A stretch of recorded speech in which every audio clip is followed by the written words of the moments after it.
What's up? Hey, thanks for stopping by. Most of y'all are probably stopping on this video to listen to part of my journey so far. So what's up? Hi, my name is Dana. I am a face of breast cancer. I know, right? I am a healthy 31-year-old mom, wife, co-worker, daughter. I'm a gym rat. However, on January 6, 2022, my pathology report came back positive for invasive ductal carcinoma grades 2 to 3. Now, how did I get there? Last summer, I noticed a lump, kind of ignored it. I, never breastfed, so it is what it is type deal. Then about August, September-ish, I want to say, I started noticing some discharge that was kind of orangey, bloody looking, but didn't want to say nothing because I work in healthcare. I know the signs. However, you always think it can't happen to me. It's not going to happen to me. I'm the one who calls people in because of the reports. I'm healthy. I've done everything right. I'm a weightlifter. However, talked to my doctor, and due to my extensive family history of cancer, like my grandma had different types of cancers, both of her sisters had cancer, we decided to go with the ultrasound. No, I didn't get a mammogram because I am too young technically, and since it wasn't like my mom or my sisters that had it, they went ahead and we just did an ultrasound on just my left side. Well, the left side said come back in 4 to 6 months, we'll check it again, but my doctor who I work with was like, nah, go ahead and let's do the biopsy. And so we did the biopsy on December the 12th, 2021. And then on January the 6th, 2022 is when I actually found my results, because I was following up on all of our pathology in the office. And, as someone who's been in healthcare now for the last 11 years, it kind of hurts when you see other people's, but when it's yours, you kind of just go numb.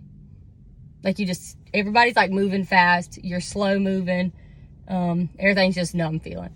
Y'all, I legit Googled the word carcinoma.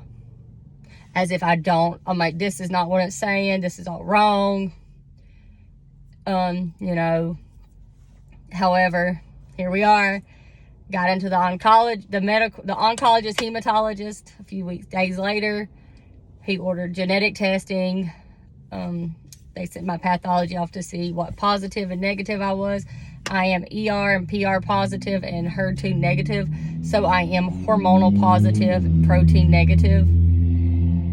Rude. So yeah. Then they did genetic testing, and I am a carrier of the BRCA2 gene.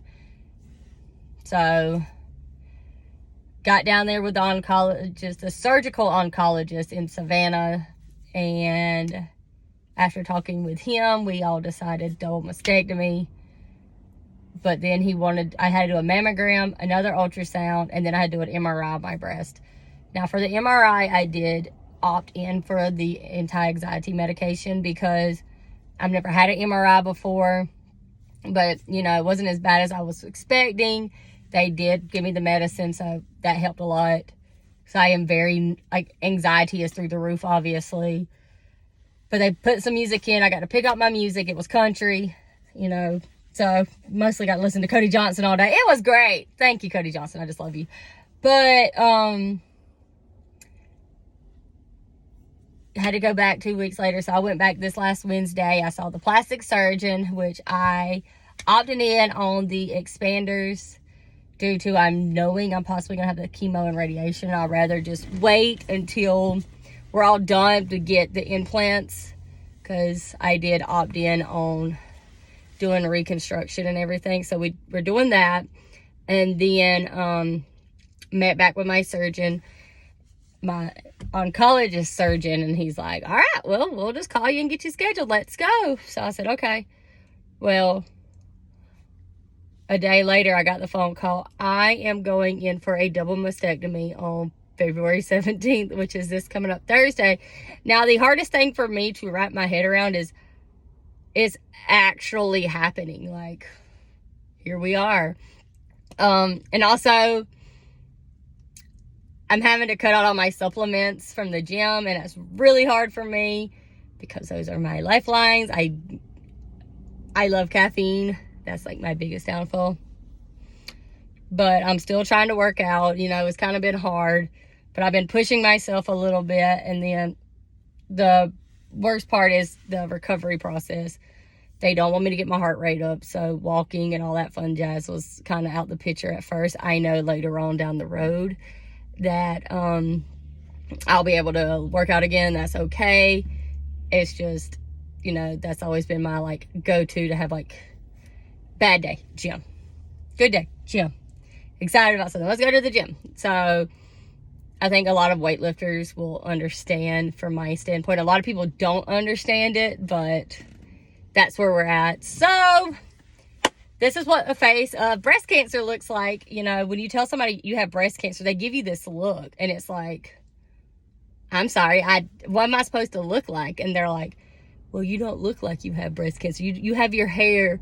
You haven't lost a lot of weight. And that's a lot of things a lot of people don't know. And so that's why I've kind of wanted to get my story out so much. That's why I put it on TikTok, Instagram, Facebook, Snapchat, anything, Twitter, because cancer doesn't always have a face. Like, cancer doesn't care.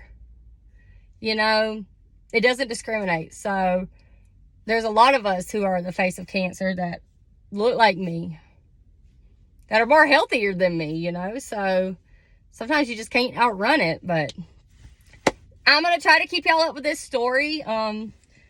I think this might be my first video on this page. Now, I did set one up on my fitness side, but I didn't like that video because that was very awkward. I can talk to my phone, but I cannot talk to a camera. And I don't know why. So I got to fix that. I'm working on that. But I'm going to take y'all through this journey. So if y'all are still here, thank y'all so much. I love y'all. Hope y'all have a happy Saturday.